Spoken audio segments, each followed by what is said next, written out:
Captain Sarah Chen adjusted her helmet one final time as she walked across the tarmac toward her F-16 Fighting Falcon. The morning air was crisp, carrying the familiar scent of jet fuel and the distant hum of ground crew preparing aircraft for another day of operations. She had been flying for 12 years, 8 of them in combat zones, but today felt different somehow. The briefing had been routine. Intelligence reports indicated possible enemy aircraft movement in the northern sector, about 200 miles from the base. Sarah's mission was simple: patrol the area, gather reconnaissance data, and engage only if absolutely necessary. Her radar systems would guide her through the clouds and help her identify any threats long before they became dangerous.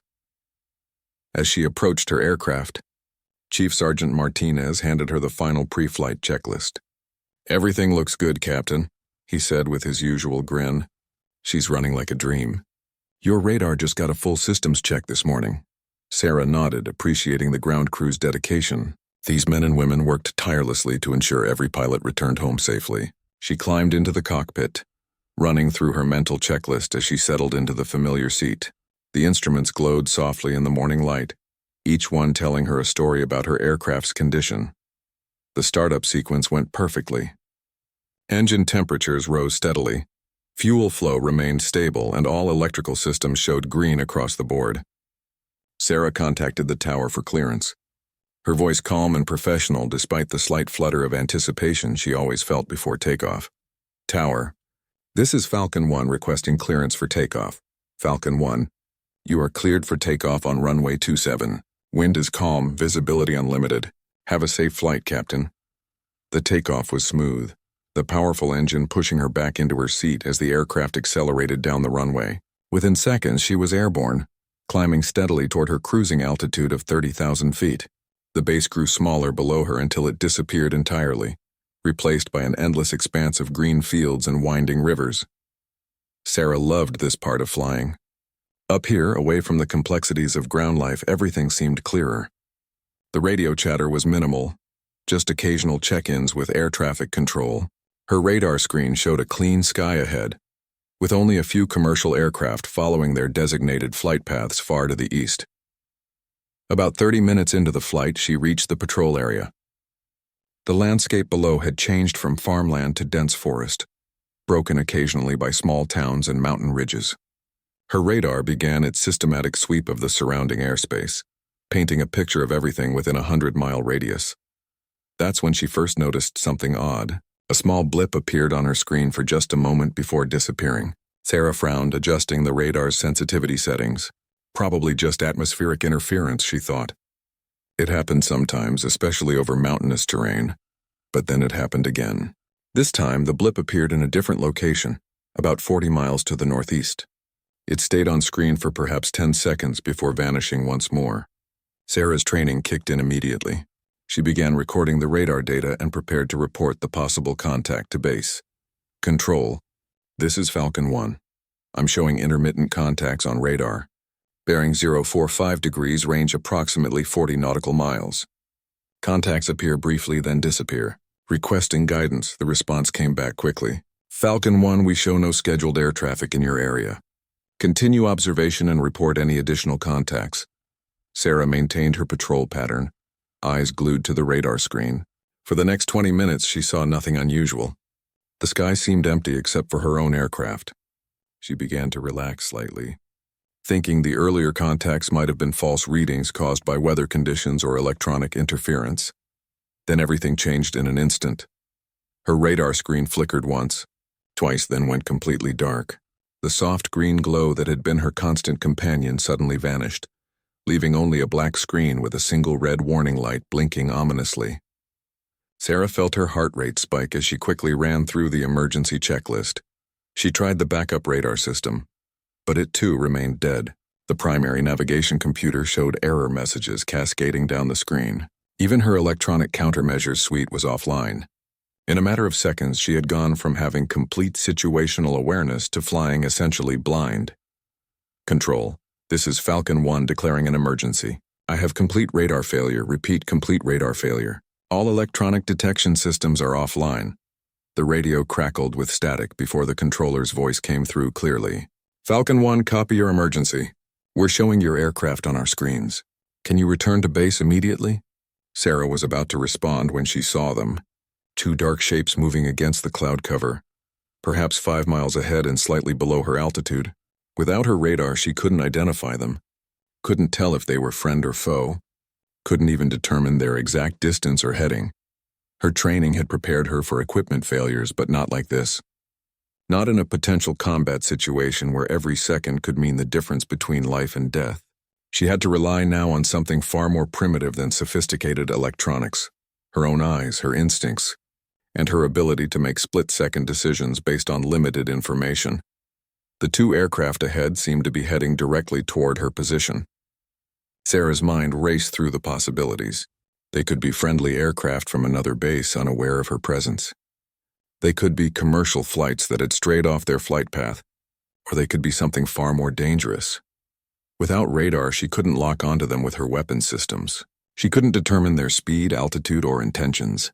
She was flying a modern fighter aircraft that had suddenly become as primitive as the early jets of 50 years ago.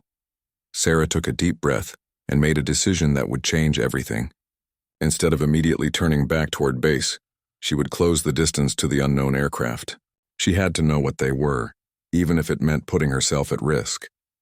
Her country's security might depend on the intelligence she could gather. As she adjusted her heading toward the mysterious contacts, Sarah couldn't shake the feeling that this was just the beginning of something much larger and more dangerous than a simple equipment malfunction.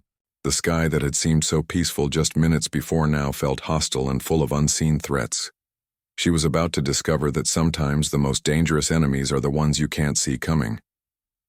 Sarah pushed her F-16 forward, closing the distance to the unknown aircraft at a steady pace. Every instinct told her to be cautious, but her duty demanded answers. The two dark shapes ahead remained steady in their formation, seemingly unaware of her approach.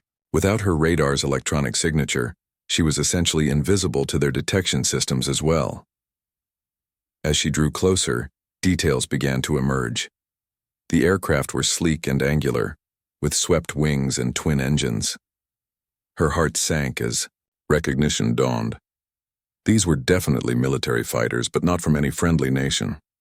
The distinctive nose design and wing configuration marked them as foreign interceptors, aircraft that had no business being in this airspace.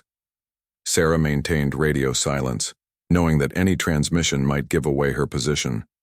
She needed more information before alerting her base. How many were there? What were their intentions?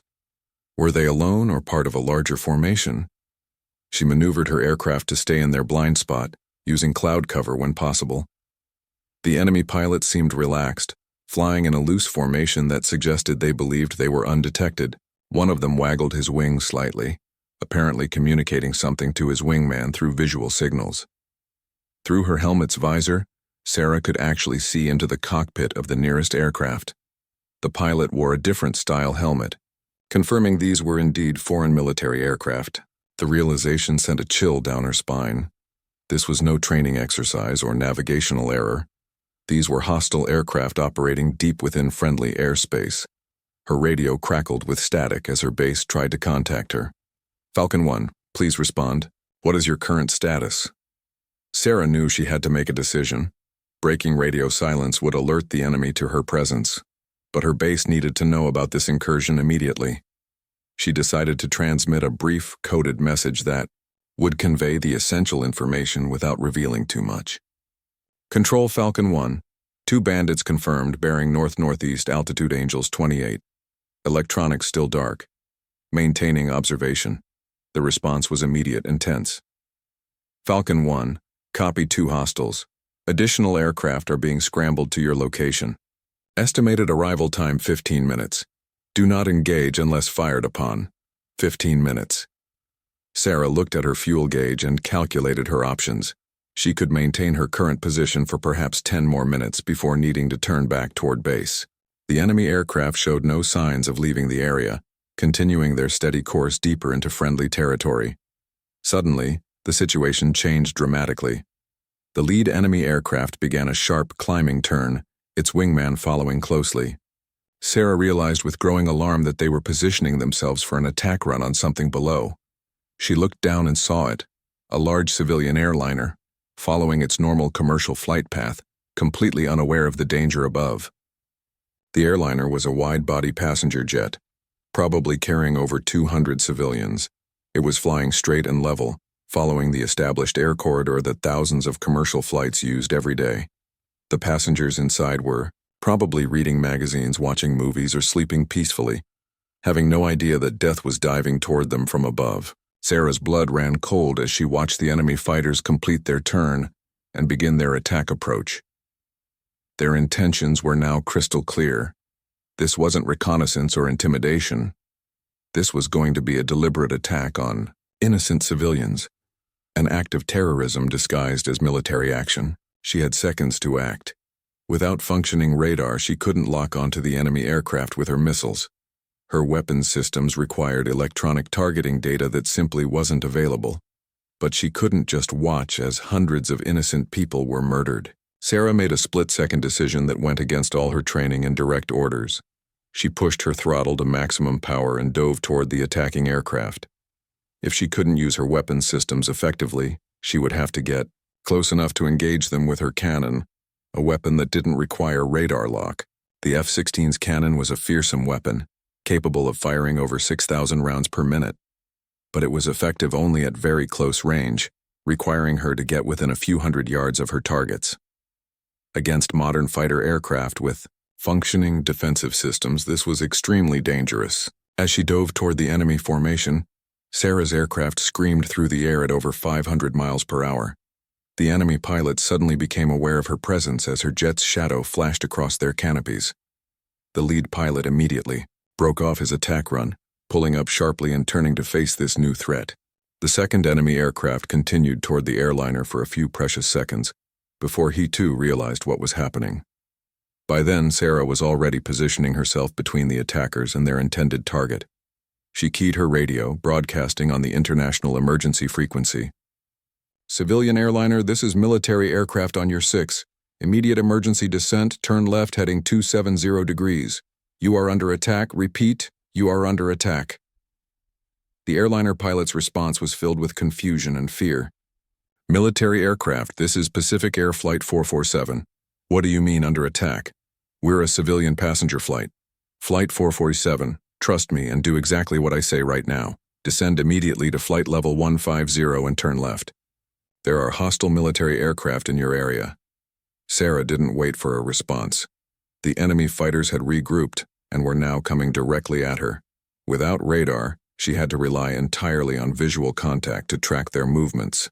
The lead aircraft was already maneuvering for a missile lock, while his wingman was positioning for a flanking attack. She pulled her fighter into a tight turn, using every bit of her aircraft's maneuverability to avoid giving the enemy a clean shot.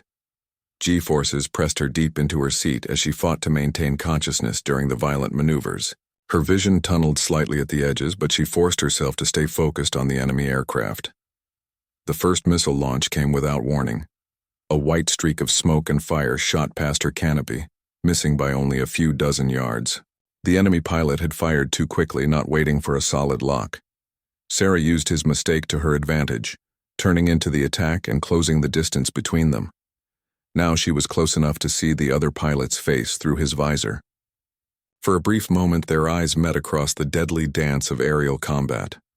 He was young, probably no older than she was, just a pilot following orders like any other. But those orders involved murdering innocent civilians, and Sarah couldn't let that happen. She lined up her cannon sight and squeezed the trigger. The world exploded in noise and vibration as hundreds of rounds streaked toward the enemy aircraft. Some found their target, sparking off the fighter's armored skin and punching holes in non-critical areas. The enemy pilot immediately broke away, trailing a thin stream of smoke from his damaged aircraft. But Sarah's victory was short-lived. The second enemy fighter was now in perfect position for an attack. Without radar warning, she had no way of knowing exactly where he was or when he might fire. All she could do was keep moving, keep turning, and hope that help would arrive before her fuel ran out or her luck ran out with it. The second enemy fighter was more experienced than his wingman. Sarah could tell immediately by the way he moved his aircraft. Smooth, calculated, deadly.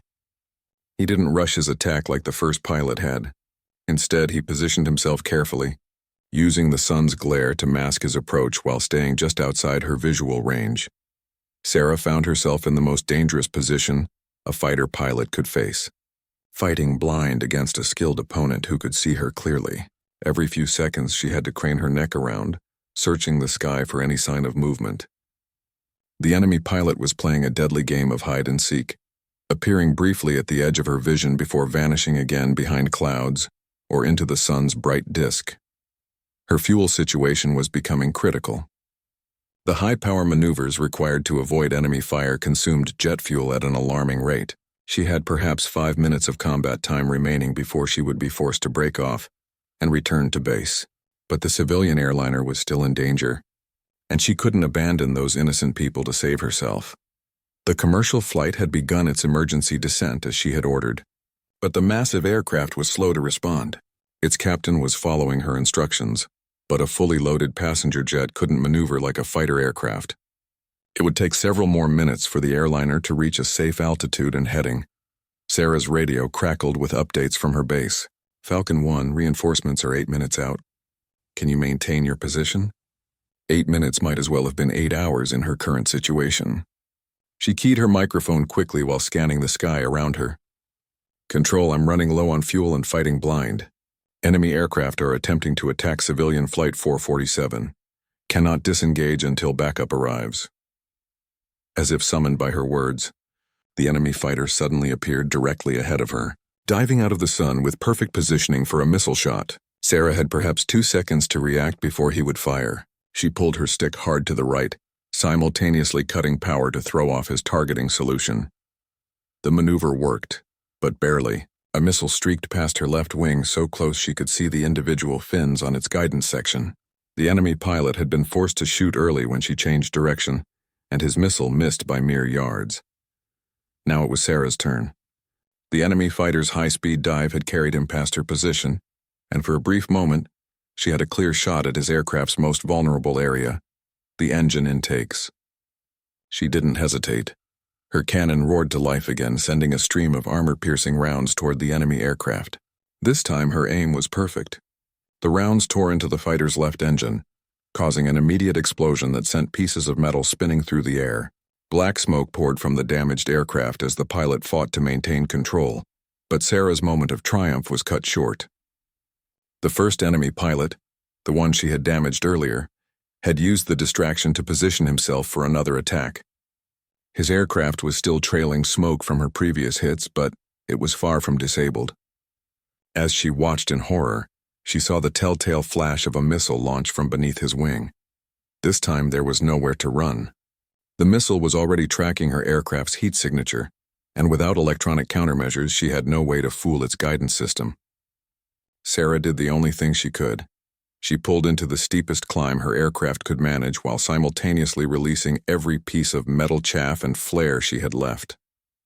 The missile followed her up, its own engine burning bright against the blue sky. Sarah watched it approach in her mirrors, calculating the seconds she had left to live. The warhead was designed to detonate near her aircraft, sending thousands of metal fragments through her fuel tanks and engine. At the last possible moment, the missile suddenly veered away from her aircraft and exploded harmlessly in the distance. Sarah couldn't believe what she was seeing until she spotted the reason. Another F-16, her wingman from countless previous missions, diving toward the battle with his own weapons hot. Falcon 1, this is Falcon 2, came the familiar voice of Captain Mike Rodriguez over the radio. Sorry we're late to the party. Hope you saved some fun for us. Sarah felt a wave of relief wash over her as she saw 2 more friendly fighters approaching from the east. The cavalry had arrived, and not a moment too soon. Her fuel gauge was showing dangerously low levels, and she had perhaps 2 more minutes of combat time remaining. Falcon 2, I have never been happier to hear your voice, she responded. 2 enemy fighters, both damaged but still dangerous. They were attempting to attack the civilian airliner at your 10 o'clock low position. Mike's response was immediate and professional. Copy that. Falcon 3 and 4, take the southern bogey. 2 and I will handle his friend. Falcon 1, you're cleared to disengage and return to base. But Sarah wasn't ready to leave just yet. The enemy pilot with the damaged engine was still airborne, still potentially dangerous. She could see him trying to reposition for another attack on the civilian aircraft. which was still descending slowly toward safety. Negative. Falcon 2. I'm staying until this is finished. She turned her attention back to the damaged enemy fighter. The pilot was clearly struggling with his aircraft's controls, but he was still trying to complete his original mission. Sarah realized that this wasn't just a military operation. It was a suicide mission. The enemy pilots had been ordered to destroy that civilian aircraft regardless of the cost to themselves. The damaged fighter suddenly broke away from the formation and dove directly toward the passenger jet. His intent was clear. If he couldn't destroy it with missiles, he would ram it with his aircraft. Over 200 innocent people were about to die in a massive fireball. Sarah didn't think. She simply reacted. Pushing her throttle to maximum afterburner, she dove after the enemy aircraft. Her F-16 screamed through the air at over 600 miles per hour as she closed the distance to the diving fighter. She had one chance, one perfect shot to stop him before he reached the airliner. Sarah lined up her cannon sight on the enemy aircraft's cockpit area and held the trigger down until her ammunition counter read 0. Every remaining round in her gun streamed toward the target in a continuous burst of deadly fire. The enemy fighter disintegrated under the concentrated fire. Its cockpit area simply vanished in a cloud of metal fragments and smoke. The aircraft's remains tumbled out of control, breaking apart as they fell toward the empty forest below. The pilot never had a chance to eject. Sarah pulled out of her dive just as her fuel warning light began flashing red. She had perhaps 3 minutes of flying time left before her engine would flame out from fuel starvation, but the civilian airliner was safe, continuing its descent toward a nearby airport where it could make an emergency landing. Control, this is Falcon 1. Both enemy aircraft destroyed. Civilian flight is secure. Requesting immediate clearance for emergency landing. I'm running on fumes. As she turned toward the nearest airfield, Sarah allowed herself a moment to reflect on what had just happened. She had engaged 2 enemy fighters without radar, protected innocent civilians, and survived one of the most dangerous situations any pilot could face. Her aircraft had taken several hits during the battle, and warning lights were beginning to illuminate across her instrument panel. But she was alive, and more importantly, so were the hundreds of passengers who would never know how close they had come to dying in a terrorist attack disguised as military action. Sarah's F-16 limped toward the emergency airfield with her fuel gauge now showing completely empty. The engine was running on vapor, and she knew it could quit at any moment. Below her, the landscape rushed by in a blur of green fields and small towns, each landmark bringing her closer to safety, but also closer to a potential forced landing. The emergency airfield appeared on the horizon, a welcome sight of concrete runways and flashing emergency vehicles. Sarah could see fire trucks and ambulances already positioned along the runway, their red and white lights creating a pattern of safety in the growing dusk. The tower had been alerted to her situation and cleared all other traffic from the area. Emergency aircraft, this is Tower Control. You are cleared for immediate landing on any runway. Emergency crews are standing by. Sarah acknowledged the clearance while running through her emergency landing checklist. Several warning lights had illuminated during the battle, indicating possible damage to her aircraft systems.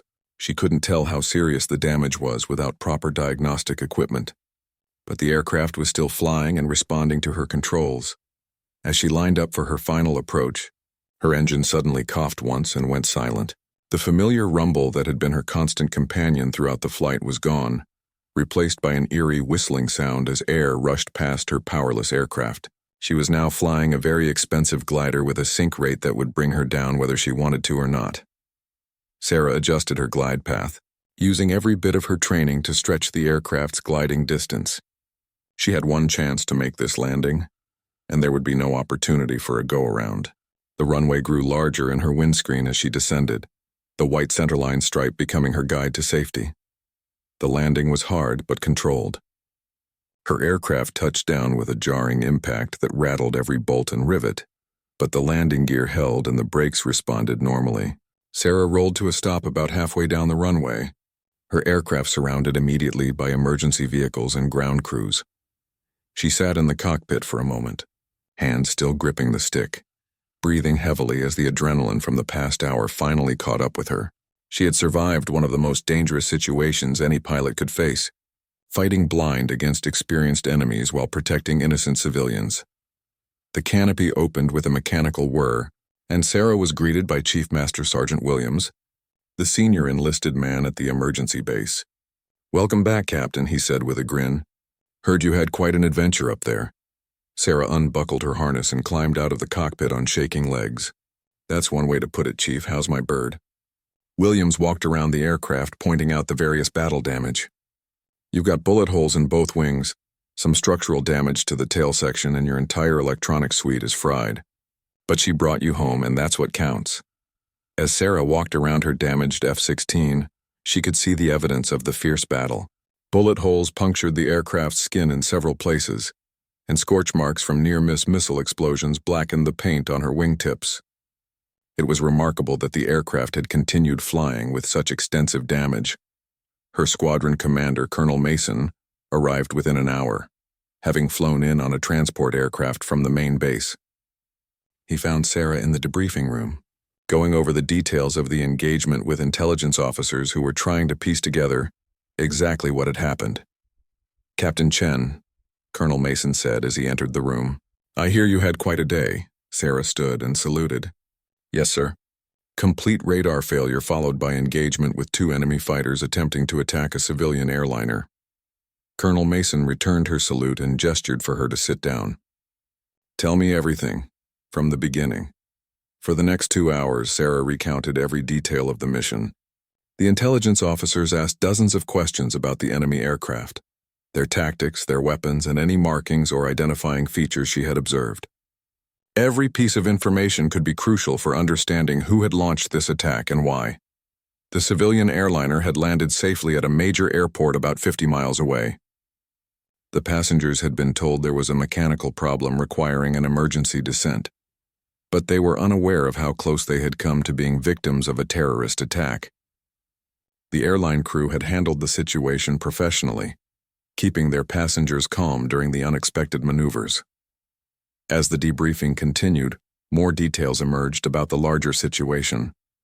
Intelligence reports suggested that several similar attacks had been planned for the same day, targeting civilian aircraft across multiple regions. Sarah's engagement had been part of a coordinated terrorist operation designed to cause maximum casualties and panic.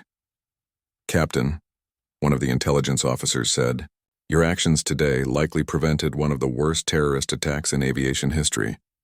That airliner was carrying 247 passengers and crew members. Every one of them is alive because you refused to disengage when your electronics failed." Sarah felt a mix of pride and exhaustion wash over her. She had done her job, followed her training, and made the right decisions under impossible circumstances. But the cost had been significant. Her aircraft was probably a total loss, and the psychological impact of the engagement would take time to process. Colonel Mason leaned forward in his chair. "Sarah, I'm going to be honest with you.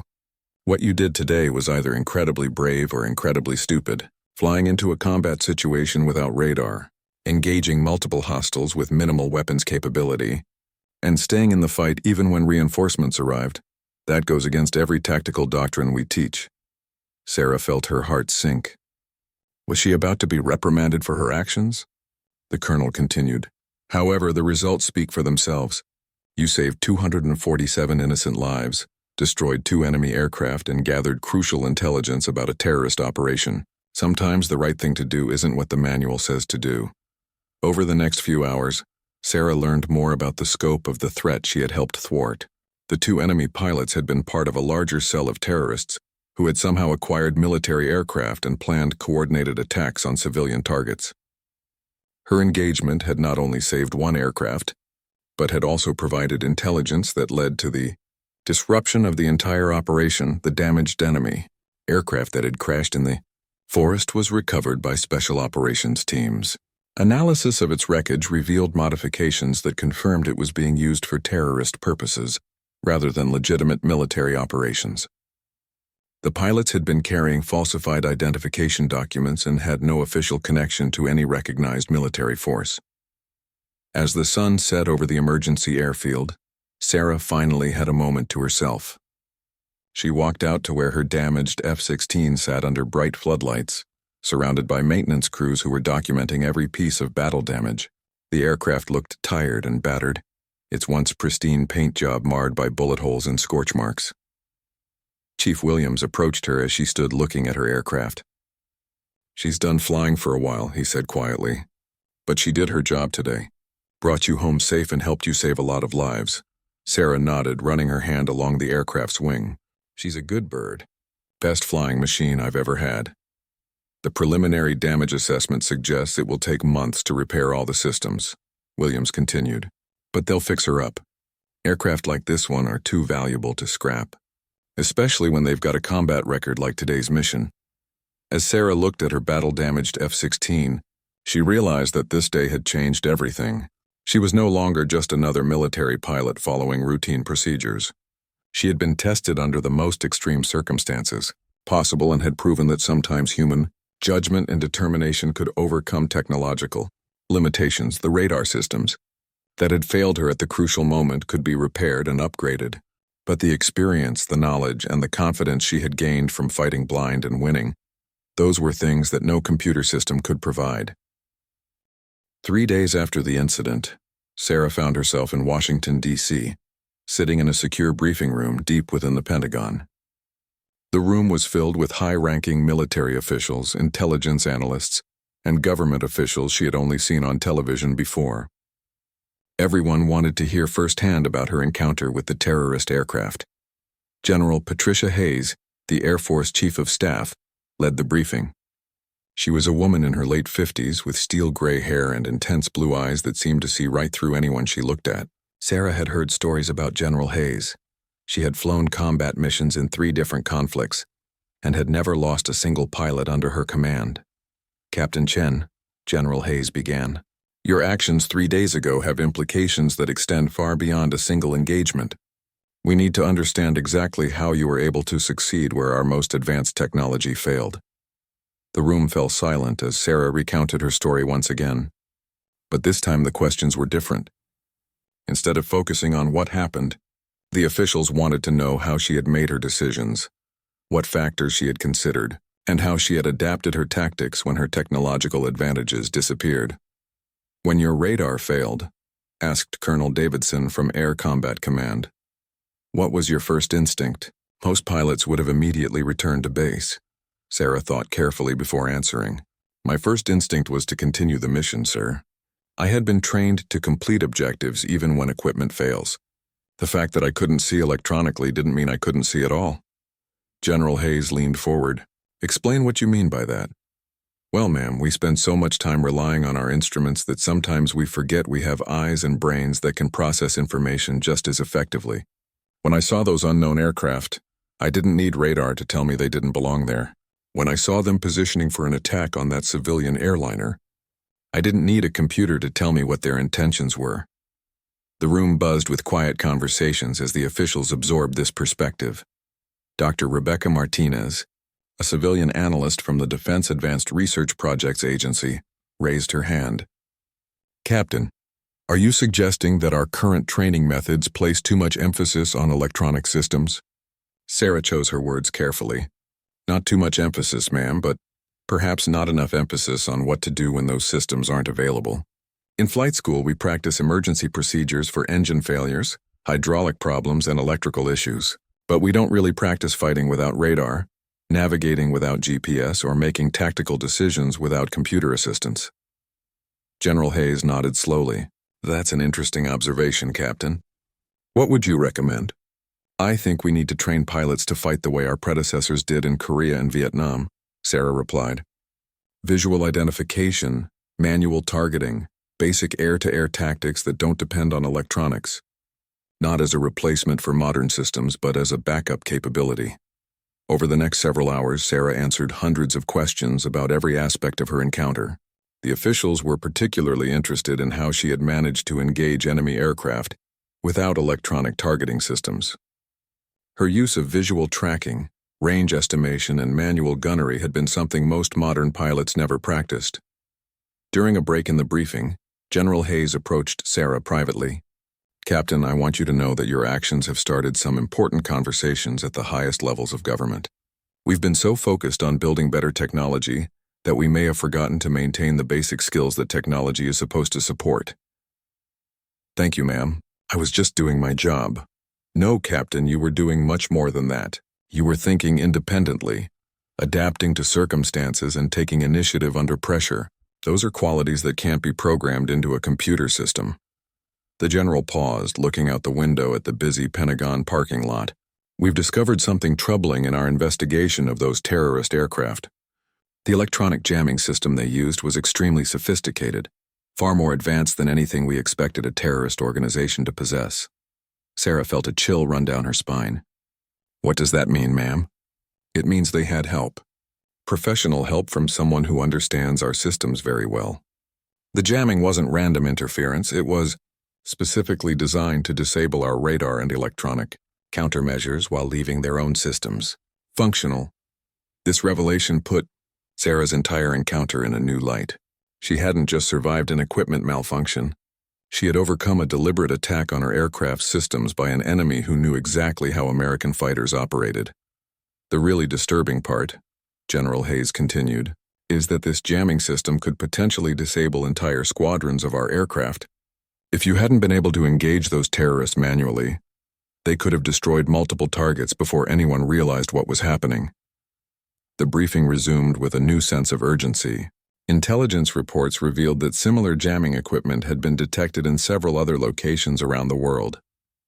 The terrorist organization had somehow acquired technology that could neutralize America's most advanced fighter aircraft, reducing them to little more than expensive paperweights.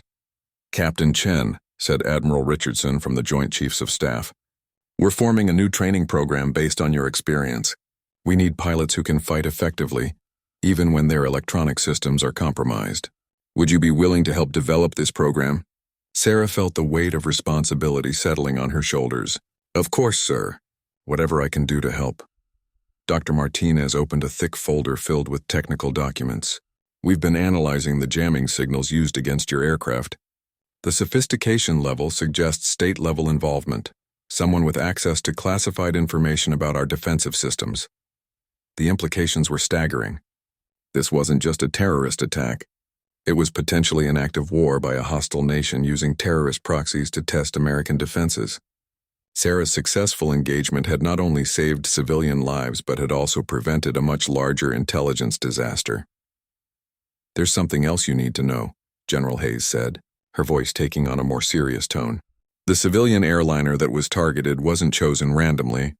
Flight 447 was carrying several high-ranking defense contractors and government officials who were returning from a classified conference on advanced weapons systems. Sarah's mind raced as she processed this information. The attack had been carefully planned, with specific targets in mind. The terrorists hadn't just been trying to cause random casualties, they had been attempting to eliminate key personnel involved in America's defense programs. The passenger manifest included Dr. James Patterson, the lead developer of our next-generation radar systems, and Colonel Susan Walsh, who oversees the integration of artificial intelligence into our fighter aircraft. Admiral Richardson continued. Their deaths would have set back several critical defense programs by years. The room fell silent as everyone contemplated how close the enemy had come to achieving their objectives. Sarah realized that her split-second decision to engage the hostile aircraft, despite her equipment failures, had prevented a strategic disaster that could have compromised national security for decades. General Hayes stood up and walked to a wall-mounted display screen. Captain, we want to show you something that's been classified until now. The screen displayed a world map with dozens of red dots scattered across various continents. Each of these markers represents a location where we've detected similar jamming equipment over the past 6 months. Sarah studied the map, noting that many of the markers were positioned near major military bases, important cities, and critical infrastructure. They're planning something much bigger than individual aircraft attacks, she said quietly. Exactly, Dr. Martinez confirmed. We believe they're preparing for a coordinated assault that would simultaneously disable our air defense systems across multiple regions. Your encounter may have been a final test of their technology before launching the main operation. The magnitude of the threat was overwhelming.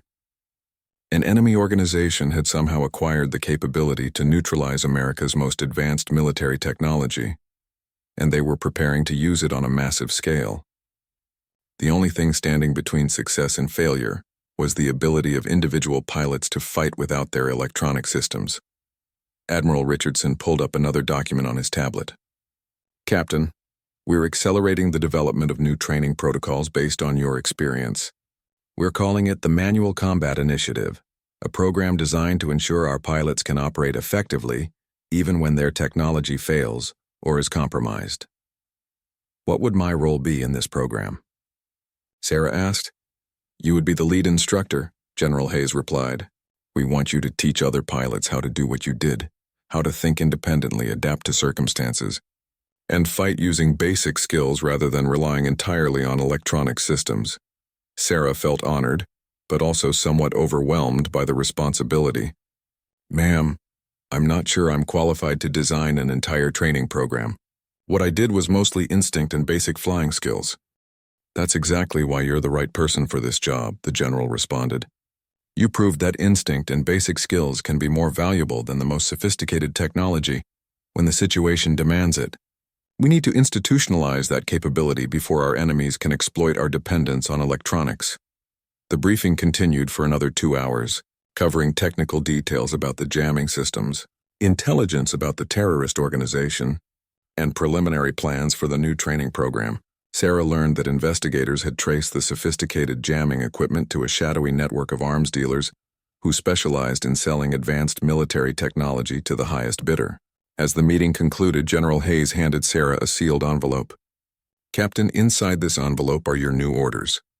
You're being assigned to Nellis Air Force Base in Nevada, where you'll work with our best test pilots and combat instructors to develop the Manual Combat Initiative. Sarah accepted the envelope, feeling the weight of her new responsibilities. When do I start, ma'am? Monday morning.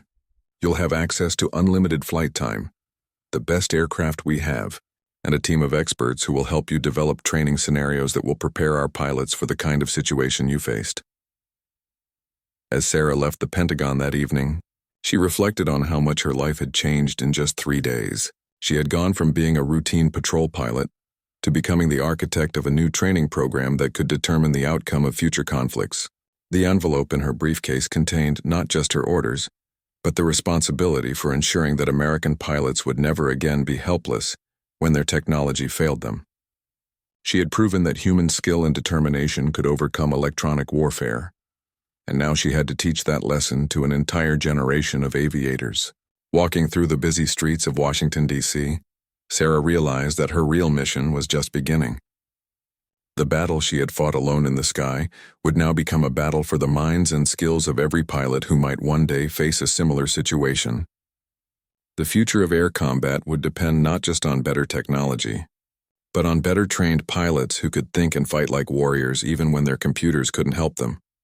6 months later, Sarah stood on the flight line at Nellis Air Force Base, watching as 12 F-16 Fighting Falcons prepared for takeoff. The aircraft looked identical to any other fighters, but each one had been specially modified for the Manual Combat Initiative. Their radar systems could be deliberately disabled during training flights, forcing pilots to rely on visual identification and basic flying skills. The pilot climbing into the lead aircraft was Major Tom Bradley, a veteran with over 2,000 flight hours, who had initially been skeptical about training without electronic systems. Captain Chen, he called out as he approached his aircraft. I still think this whole program is a step backward into the Stone Age. Sarah smiled, having heard similar comments from dozens of pilots over the past months. Major, I thought the same thing until I found myself fighting blind at 30,000 feet. Trust me, when your life depends on it, you'll be grateful for every old-school skill you can remember. The training program Sarah had developed was unlike anything the Air Force had ever attempted. Pilots spent weeks learning to estimate distances visually, calculate intercept courses manually, and engage targets without computer assistance. They practiced formation flying using only hand signals, navigation using landmarks and compass headings, and air-to-air combat using techniques that hadn't been taught since the Vietnam War. The most challenging part of the program was the psychological aspect. Modern pilots had grown up with computers doing most of their thinking for them. Learning to trust their own judgment and instincts required a complete change in mindset that many found difficult to accept. Sarah's radio crackled as the tower cleared the training flight for takeoff. Thunderflight, you are cleared for takeoff. Your electronic systems will be disabled once you reach the training area. Good hunting. She watched as the 12 fighters rolled down the runway and climbed into the clear Nevada sky. In 30 minutes, their radar systems would shut down automatically, and they would have to complete a complex air-to-air engagement using only their eyes and basic flying skills. Half of them would play the role of enemy aircraft, while the other half would attempt to intercept and engage them. Sarah's radio came alive with chatter as the exercise began. She could hear the frustration in some pilots' voices as they struggled to locate and track their targets without electronic assistance. But she could also hear the growing confidence of those who were beginning to master the techniques she had taught them. Thunder 2. I have a visual contact at your 11 o'clock. Approximately 5 miles came the voice of Lieutenant Sarah Martinez, one of Sarah's most promising students. Thunder 2 copies. I don't see him yet. Wait, got him. He's turning toward us. The exercise continued for an hour, with pilots learning to coordinate their attacks using only radio communication and visual references. Sarah monitored their progress from the ground, noting which techniques worked best and which needed refinement. When the aircraft returned to base, the debriefing session was intense. Some pilots had successfully completed their intercepts, while others had become completely lost without their electronic navigation aids. The exercise had clearly demonstrated both the value and the difficulty of manual combat techniques. Major Bradley was the first to speak during the debriefing. Captain, I have to admit this was harder than I expected. I've been flying fighters for 8 years, and I realized today that I've been letting my computers do most of the thinking. Lieutenant Martinez raised her hand. Ma'am, the visual tracking techniques you taught us really worked. Once I stopped looking at my radar screen and started using my eyes, I could actually see more of what was happening around me. Sarah nodded, pleased with their progress. That's exactly the point, Lieutenant. Electronic systems are fantastic tools, but they can also become a crutch that prevents us from developing our natural abilities. When those systems fail, you need to be able to fall back on skills that no computer can provide. The success of the Manual Combat Initiative had not gone unnoticed by senior Air Force leadership. General Hayes visited Nellis regularly to observe training sessions and had been impressed by the improvements in pilot performance. The program was now being expanded to include Navy and Marine Corps aviators as well. But Sarah's work at Nellis was about to take on new urgency. Intelligence reports indicated that the enemy jamming systems had been deployed to several more locations around the world. The threat of electronic warfare attacks on American aircraft was growing, and the need for pilots who could fight without their systems was becoming critical. Dr. Martinez arrived at Nellis with disturbing news. Captain, we've detected jamming signals that are even more sophisticated than what you encountered 6 months ago. The enemy has been improving their technology, and they now have the capability to disable multiple aircraft simultaneously from a much greater range. Sarah felt a familiar chill as she reviewed the intelligence reports. The enemy was preparing for something big, and time was running out to prepare American pilots for what might be coming. How many pilots have completed the program so far? Dr. Martinez asked. We've trained about 200 pilots in the full course, with another 500 having completed the basic modules, Sarah replied. But that's not nearly enough if we're facing a large-scale electronic warfare attack. General Hayes had authorized an acceleration of the training program, but there simply wasn't enough time to train every pilot in the Air Force. Sarah realized she needed to find a way to compress the most essential skills into a shorter program that could be taught to more pilots quickly. Working 18-hour days, Sarah and her team developed a condensed version of the manual combat course that focused on the most critical survival skills. The emergency manual combat program could be completed in just 2 weeks and covered basic visual navigation, target identification, and defensive maneuvering without electronic assistance. The first class of the accelerated program began the following Monday with 60 pilots from various bases around the country. Sarah knew that these men and women might soon face the same situation she had encountered, and their lives could depend on how well she taught them to fight without their computers.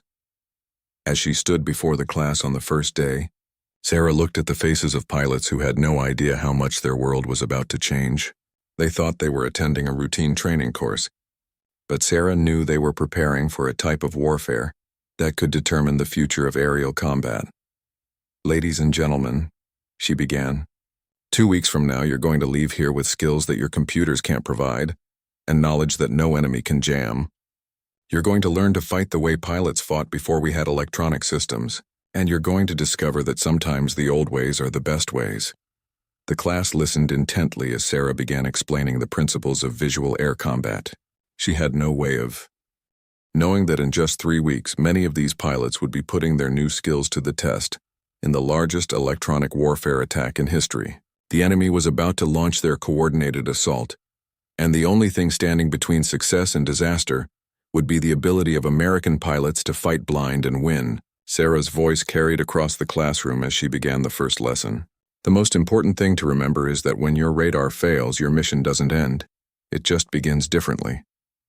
Today, we're going to learn how to see with our eyes instead of our screens, and how to think with our brains instead of our computers.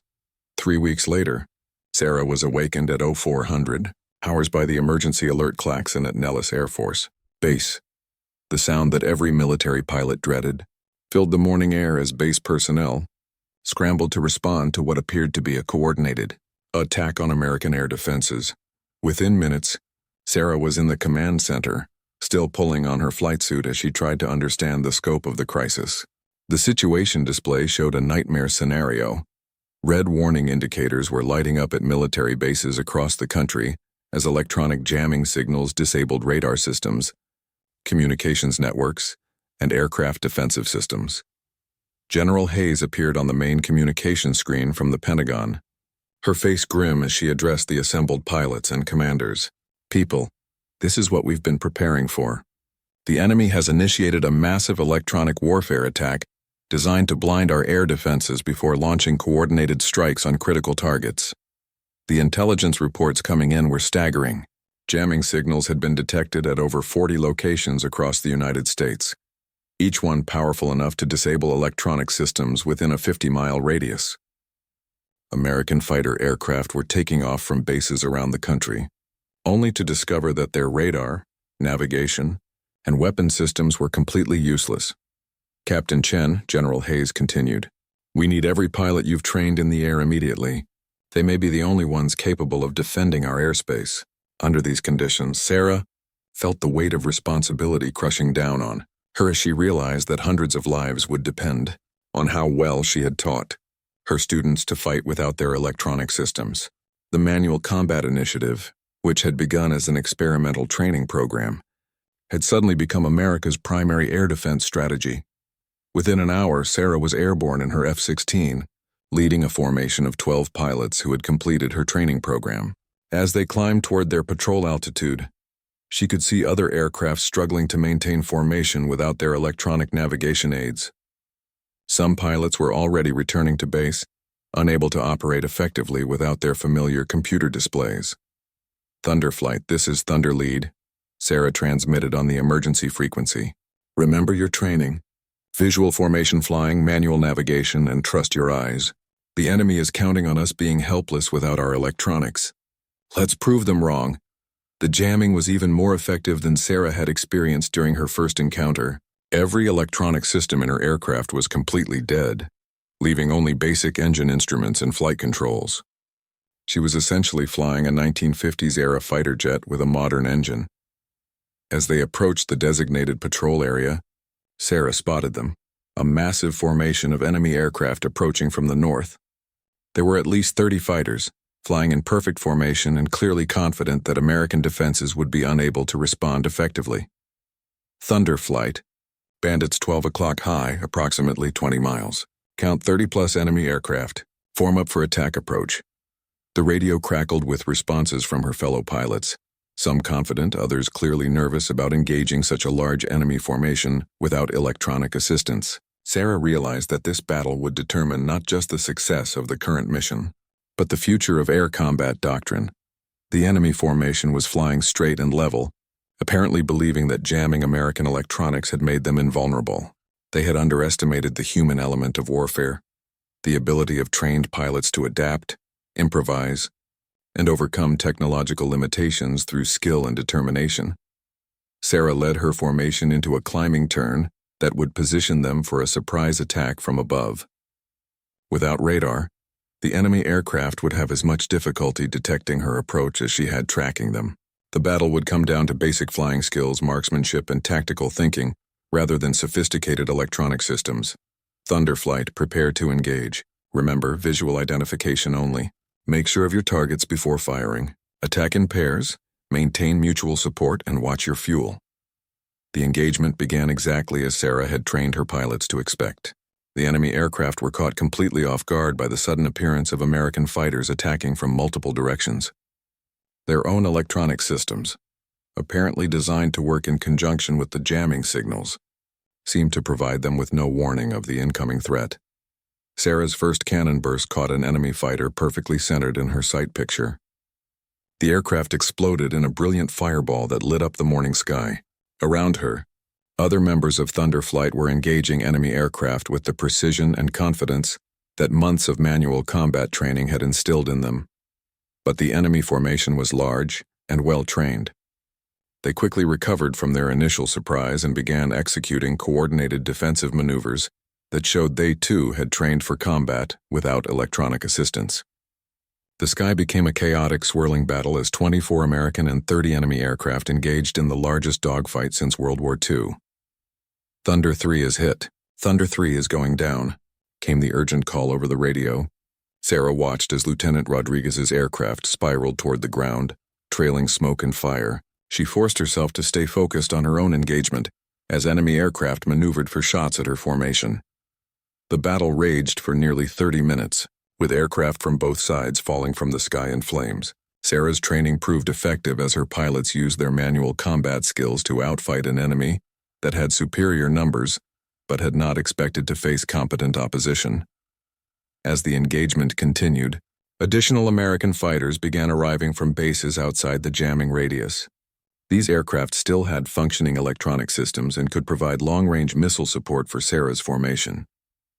The combination of electronically equipped aircraft working with manually trained pilots proved devastatingly effective. The enemy formation finally broke off their attack and retreated northward, having lost over half their aircraft while failing to achieve any of their objectives. American ground targets remained undamaged, and the coordinated attack that was supposed to cripple the nation's defenses had been decisively defeated. Sarah led her surviving aircraft back to Nellis, where they were greeted by cheering ground crews and senior officers who had monitored the entire engagement. She had lost 3 pilots during the battle, including Lieutenant Rodriguez, who had been one of her best students. But the remaining 9 had performed brilliantly, proving that human skill could overcome technological disadvantages. General Hayes was waiting on the flight line when Sarah climbed out of her cockpit. "Captain, what you and your pilots did today has changed everything. You've proven that the most sophisticated electronic warfare systems in the world can't defeat well-trained pilots who know how to think for themselves." The victory at Nellis was repeated at bases across the country as pilots trained in manual combat techniques engaged in defeated enemy formations that had expected to find helpless targets. The coordinated attack that was supposed to demonstrate American vulnerability had instead shown the world that American pilots could adapt and overcome any challenge. In the months that followed, the Manual Combat Initiative became standard training for all military pilots. Sarah was promoted to colonel and placed in charge of expanding the program to Allied air forces around the world. The enemy's electronic warfare capabilities continued to improve, but they would never again catch American pilots unprepared for combat without their computers. Standing on the flight line at Nellis 1 year later, Sarah watched as a new class of pilots practiced visual formation, flying an aircraft with deliberately disabled electronics. The program that had begun with her emergency encounter had grown into a fundamental shift in how pilots were trained and how air combat was conducted. The silent sky that had once seemed so threatening had become a teacher, showing pilots that the most important systems in any aircraft were still the human eyes, brain and hands that guided it through the air.